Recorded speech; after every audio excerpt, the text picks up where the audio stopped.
லவோதிக்கேயாவில் இருக்கிறவர்களுக்காகவும் சரீரத்தில் என் முகத்தை காணாதிருக்கிற மற்ற எல்லோருக்காகவும் மிகுந்த போராட்டம் எனக்கு உண்டென்று நீங்கள் அறிய விரும்புகிறேன். மிகுந்த போராட்டம் எனக்கு உண்டு என்று நீங்கள் அறிய விரும்புகிறேன். என்ன போராட்டம்?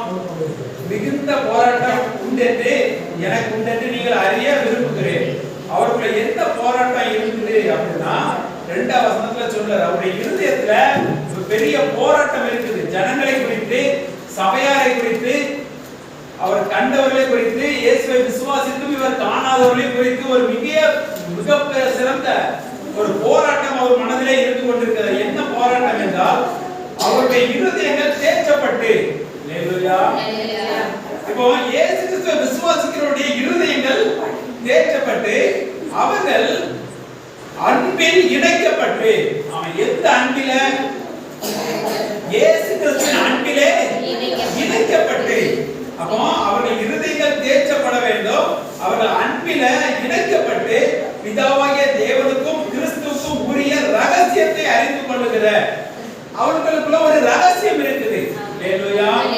பிதாவாகிய தேவனுக்குள்ளும் இயேசு கிறிஸ்துவுக்குள்ளும் உரிய ரகசியத்தை, பிதாவாகிய தேவனுக்கும் கிறிஸ்துவுக்கும் உரிய ரகசியத்தை அறிந்து கொள்ளுகிற உணர்வின் பூரண நிச்சயத்துடைய எல்லா ஐஸ்வர்யத்துக்கும் உரியவர்களாக வேண்டும் என்று விரும்புகிறேன். அவர் எதற்காக வேதனைப்பட்டுக் கொண்டிருந்தாரா? அவர் இருதயத்தை எதற்காக வேதனைப்பட்டுக் கொண்டிருந்தார்? நீங்கள் தேற்றப்பட வேண்டுமா? நீங்கள் தேற்றப்பட்டு நீங்கள் கிறிஸ்துவின் அன்பிலே இணைக்கப்பட வேண்டும். கிறிஸ்துவின் அன்பிலே இணைக்கப்பட்டு பிதாவாகிய தேவனுக்கும் கிறிஸ்துவுக்கும் உரிய ரகசியத்தை அறிந்து கொள்ள வேண்டும் என்று விரும்புகிறார். ஹல்லேலூயா. அந்த ரகசியத்தின் உணர்வின் ஐஸ்வர்யத்தை நீங்கள் அதை உரியவர்களாக வேண்டும் என்று விரும்புகிறார். அவங்களுடைய ரகசியம் ஒன்று இருக்குது. ஹல்லேலூயா. இப்போ கிறிஸ்துவும் பிதாவும் கிறிஸ்துவும் அவங்க பாருங்க, 2 பேரும் எப்படி இருக்காங்க? பிதாவும் கிறிஸ்துவும் யார்தான்? ஒன்றா இருக்கிறாங்க. பிதாவும் கிறிஸ்துவும் எப்படி இருக்காங்க? ஒன்றா. அப்போ அந்த கிறிஸ்துவுக்குள்ள ஒரு ரகசியம் இருக்குது. கிறிஸ்துவுக்குள்ள என்ன ரகசியம் இருக்குது? நமக்காக எல்லாவற்றையும் கிறிஸ்து செய்து முடித்திருக்கிறது அவருக்குள்ளதான் அடங்கி இருக்குது. ஹல்லேலூயா. அந்த அடங்கி இருக்கிறதை நீங்கள் அறிய வேண்டும். அது ஒரு ரகசியம், மறைபொருளா இருக்குது. கிறிஸ்து வேதம் சொல்லுகிறது கிறிஸ்துவே. நீங்க அடுத்த வசனத்துல பாருங்க, அவருக்குள் 3 அவருக்குள் ஞானம், அறிவு என்பவைகளாகிய பொக்கிஷங்கள் எல்லாம் அடங்கி இருக்கிறது. அப்படி படிக்கிறோம். நீங்க கிறிஸ்துவுக்குள் ஞானம், அறிவு என்பவைகளாகிய பொக்கிஷங்கள் எல்லாம் அடங்கி இருக்கிறது. ஹல்லேலூயா. அவருக்குள் அடங்கி இருக்கிறது. இப்ப அவருக்குள் இருந்து அடங்கி இருக்கிறது இப்ப உங்களுக்குள் இருக்கிறது. அதுதான் தேவனுடைய ரகசியம். ஹல்லேலூயா. இந்த ரகசியத்தின் பூரணத்தை நீங்கள் அறிந்து கொள்ள வேண்டும் என்று பவுல் வெறும் வேதனைப்பட்டுக் கொண்டிருக்கிறார் என்று வேதம் சொல்கிறது. ஹல்லேலூயா. பவுல் இதை குறித்து தான் உலகத்தில் தற்ப வேதனைப்படுகிறேன் என்று சொல்லுவார். அவருடைய வேதனை எல்லாம் மனுஷங்க அடிச்சாங்க, மனுஷங்க மதிக்கல, சாப்பாட்டுக்கு வழி இல்ல, இப்படியே ஏசிட்டாங்க, வச்சுட்டாங்க, இதெல்லாம் அவருக்கு கவலை கிடையாது. ஹல்லேலூயா. அவருடைய கவலை வேதனை எல்லாம் என் ஜனங்கள் இப்படி வளர வேண்டும், என் ஜனங்கள் கிறிஸ்துவின் ரகசியத்தை அறிந்து கொள்ள வேண்டும், என் ஜனங்கள் பிதாவுக்கும் கிறிஸ்துவுடைய ரகசியத்தை அறிந்து கொண்டு அதை பெற்றுக் கொண்டவர்களாக இருக்க வேண்டும் என்றுதான் அவர் வேதனைப்பட்டுக் கொண்டிருந்தார். ஹல்லேலூயா. அதுதான் உண்மையான ஊழியக்காரர்கள். ஹல்லேலூயா. ஒரு ஊழியக்காரர்கள் விசுவாசிகள் வளர்ச்சியடையுள்ள அவர்களுக்கு மிகுந்த சந்தோஷம் உண்டாகும். இந்த ரகசியத்தை நீங்கள் அறிந்து கொள்வீர்களானால் நீங்கள் அதற்கு உரியவராக வேண்டும் என்றே விரும்புகிறார் என்று சொல்லுகிறது. ஆமென். வேதமும் அப்படித்தான் சொல்லுது. கிறிஸ்து அந்த பூரண நிச்சயத்துடைய ஐஸ்வர்யத்திற்கு உரியவராக வேண்டும் என்றே இப்படி நாங்கள் விரும்புகிறோம். அவருக்குள் எல்லாம் அடங்கி இருக்கிறது. ஆமென். வேதம் முதல்ல கிறிஸ்துவே எனக்கு பலனாய் இருக்கிறார். கிறிஸ்துவே அவருக்கு பலனும் ஞானமுமாக இருக்கிறார். வேதம் ஒரு இடத்துல சொல்லுகிறது கிறிஸ்துவே எனக்கு எல்லாவற்றிலும் எல்லாமுமாக இருக்கிறார். கிறிஸ்துவே எனக்கு பிதாவாகிய தேவன் தலையாக தந்தருளினார். இது எல்லாமே ரகசியம். ஹல்லேலூயா. இதை எல்லாராலையும் ஏற்றுக்கொள்ள முடியாது. எல்லாரையும் ஏற்றுக்கொள்ள முடியாது. நாங்கள் இந்த வார்த்தை உங்களுக்கு பேசிக் கொண்டிருக்கிறோம். உங்கள் சிந்தைகள், ஆவியின் மண்டல சிந்தைகள் திறக்கப்படும். ஹல்லேலூயா. திறக்கப்படும் பொழுது இப்ப நாங்கள் பேச உங்கள் இருதயங்கள் பண்படுத்தப்படும். இந்த வார்த்தை உங்கள் இருதயத்துக்குள்ள போய் வளர்ச்சி அடைய ஆரம்பிக்கும். இதை நீங்கள் கனி கொடுக்கிறவர்களா இருப்பீங்க. இதை நீங்கள் பெற்றுக்கொள்கிற அவருக்குள்ள ஞானம் இப்போ உங்களுக்குள்ள இருக்கிறது. அவருடைய புத்தி இப்போ உங்களுக்குள்ள இருக்கிறது. அவருடைய அறிவு இப்போ உங்களுக்குள்ள இருக்கிறது. காரணம் அவரே இப்போ உங்களுக்குள் வாசம் பண்ணுகிறார். அதே 1வது அதிகாரத்துல 28-27 பாருங்க. புறஜாதிகளுக்குள்ளே விளங்கிய இந்த ரகசியத்தில் உள்ள மகிமையின் ஐஸ்வர்யம், இந்த ரகசியத்தினுடைய மகிமையின் ஐஸ்வர்யம் என்னதென்று தேவன் தம்முடைய பரிசுத்தவான்களுக்கு தெரியப்படுத்த சித்தமானார். கிறிஸ்துவானவர் மகிமையின் நம்பிக்கையாக உங்களுக்குள் இருப்பதே அந்த ரகசியம். உங்களுக்குள் இருப்பதே அந்த ரகசியம். அல்லேலூயா. கிறிஸ்து உங்களுக்குள்ள மகிமையா இருக்கிறார். மகிமையின் நம்பிக்கையாக உங்களுக்குள் இருப்பதே அந்த ரகசியம். அப்ப அந்த ரகசியத்தை கிறிஸ்தவர்கள் அறிந்து கொள்ள வேண்டும். உங்களுக்குள்ள யார் இருக்கிறார்? மகிமையின் கிறிஸ்து உங்களுக்குள் வாசம் பண்ணுகிறாராம். அது ரகசியம். இது அநேகருக்கு தெரியாதபடி இருக்கிறது. தெரியாதபடி இருக்கிறபடினால்தான் அவர்கள் பயந்து கொண்டிருக்கிறார்கள். வானத்தையும் பூமியை உண்டாக்கின சர்வ வல்லமையுள்ள தேவன் இன்றைக்கு உங்களுக்குள் வாசம் பண்ணுகிறார் என்ற ஒரு ரகசியத்தை இன்றைக்கு உங்களுக்கு அறிவிக்கப்படுகிறது. அல்லேலூயா. இது ஒரு ரகசியம். இது புதிய ஏற்பாட்டிலே இது கிறிஸ்துவின் மூலமாக நமக்கு கொடுக்கப்பட்டது. அன்றைக்கு இயேசு பழைய ஏற்பாட்டு காலத்துல அவர்களுக்குள் அவர் வாசம் பண்ணவில்லை. அவருடைய ஆவி அவர்களுக்குள்ளே ஊற்றினார். அல்லேலூயா. அவர்களுக்குள்ளே எப்பொழுதும் தங்கி இருந்ததாக வேதம் சொல்லல. அவர்களுடைய ஆவியை ஊற்றுவார். இன்றைக்கு அப்படி இல்லை. நமக்கு உள்ள வாசம் பண்ணுகிறார். அல்லேலூயா. நமக்குள் வாசம் பண்ணுகிறார். நீங்க நல்லா புரிஞ்சுக்கணும். அப்ப நமக்குள்ளே வாசம் பண்ணுகிறார். அவருக்குள்ளே எல்லாம் அடங்கி இருக்கிறது. ஆமென். ஆமென். நான்காவது, ஒருவனும் நயவசனிப்பினாலே உங்களை வஞ்சியாதபடிக்கு இதை சொல்லுகிறேன். ஒருவனும் உங்களை ஏமாற்றாதபடிக்கு இதை நான் உங்களுக்கு சொல்லுகிறேன். அப்போ இதை வஞ்சிக்கிறதுனா என்ன? ஏமாற்றுறதுனா என்ன? அல்லேலூயா. இது உங்களுக்குள்ளே வாசம் பண்ணுகிறது என்று சொல்லுகிறது. இந்த ரகசியம் உங்களுக்குள்ளே இருக்கிறது என்று சொல்லுகிறது. ஆனால் இதை வேற மாதிரி பேசலாம். கிறிஸ்துவுக்குள் நீங்கள் போகும்படிக்கு நீங்கள் முயற்சி பண்ணுங்கள் என்று சொல்லலாம். அப்படி சொல்லுவோம் என்றால் அது நம்முடைய முயற்சியாக இருக்கும்.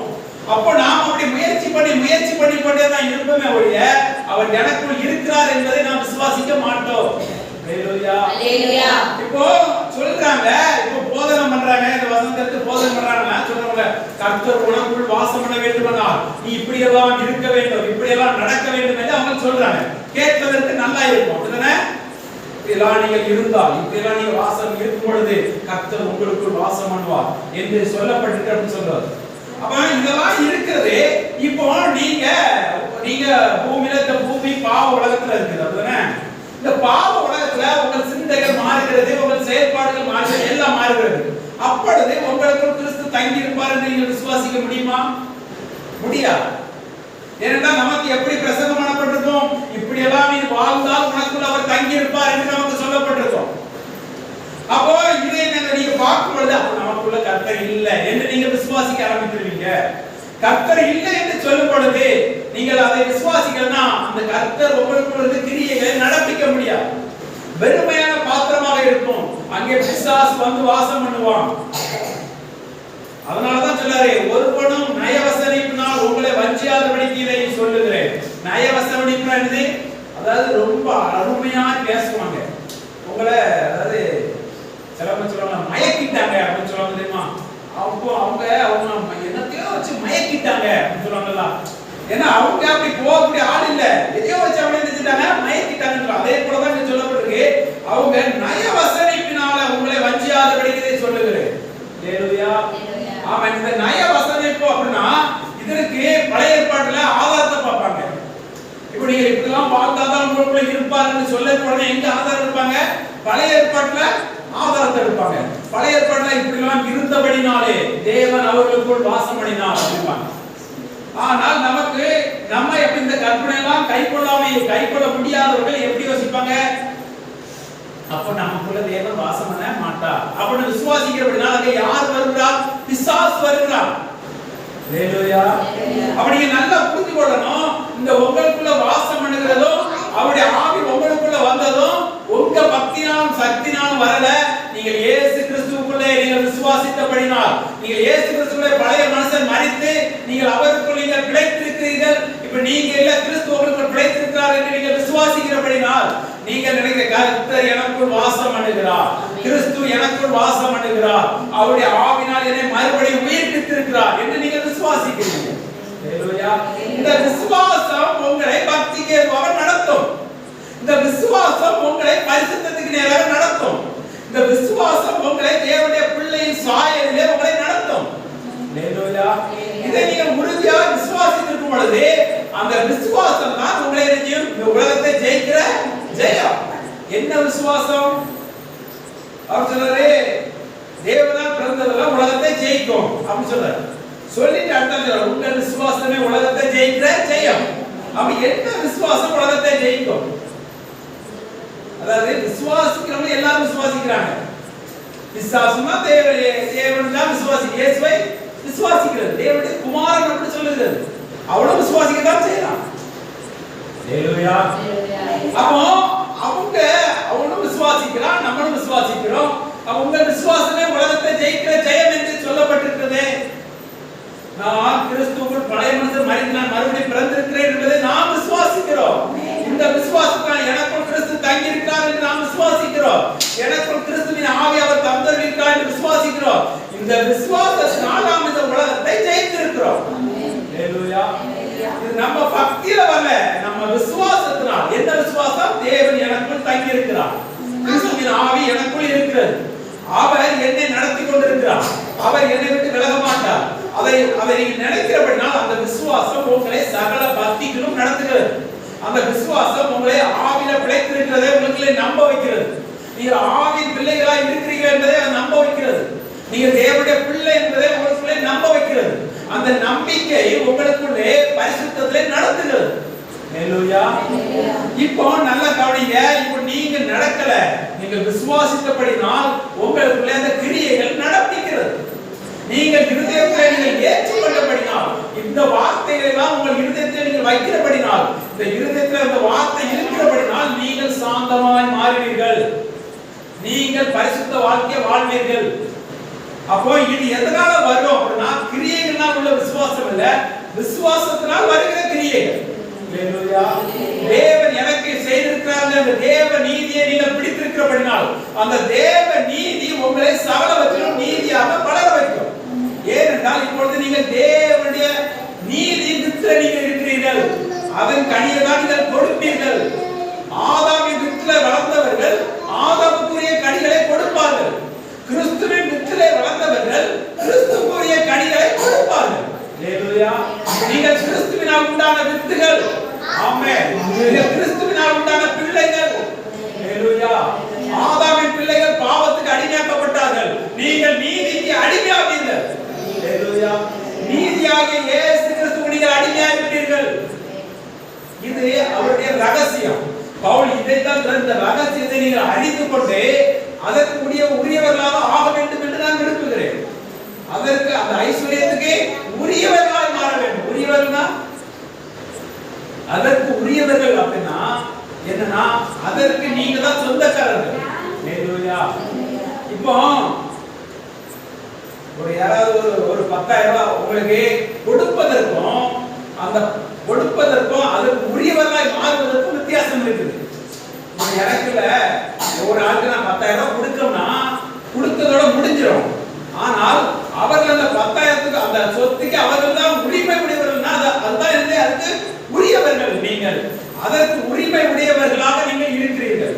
கிறிஸ்துவின் ஐஸ்வர்யத்துக்கு உரிமை உடையவர்களாக நீங்கள் இருக்கிறீர்கள். ஹalleluya. இதை அறிந்து கொள்ள வேண்டும் என்று பவுல் மிகுந்த வேதனைப்படுகிறார். என் ஜனங்கள் அறியாமையாய் இருக்கிறபடினால் அடிமையாக்கப்படுகிறார்கள்.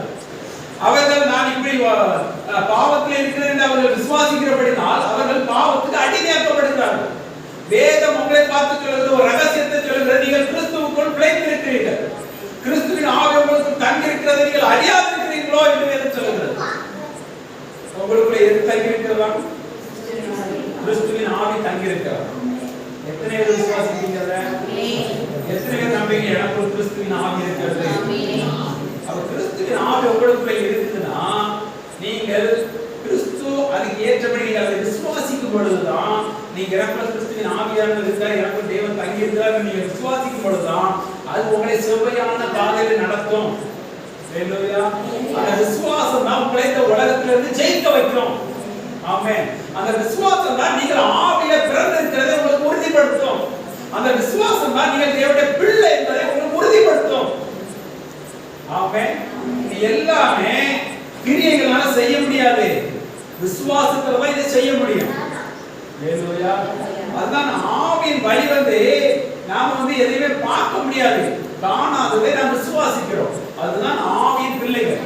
நான் தேவனுடைய பிள்ளை என்று நான் விசுவாசிக்கிறபடினால் என் சரீரம் தேவன் எப்படி இருப்பார் என்பதை நம்ம பார்க்கல. என் சரீரம் உடனே மாறலையே அப்படி நான் பார்க்க கூடாது. இப்ப நான் எப்ப மாறி இருக்கேன்? விசுவாசத்துல மாறி இருக்கிறேன். ஹalleluya. நான் எப்படி மறுபடியும் பிறந்திருக்கிறேன்னா விசுவாசத்துல பிறந்திருக்கிறேன், மறுபடியும் பிறந்திருக்கிறேன். நான் எப்படி தேவனுடைய சரீரமா இருக்கிறேன்னா விசுவாசத்தினால் தேவனுடைய சரீரமாக இருக்கிறேன். ஹalleluya. இது எல்லாமே விசுவாசத்தினால் உண்டாகிறது. அதுல ஒரு வசனத்தை பாருங்க.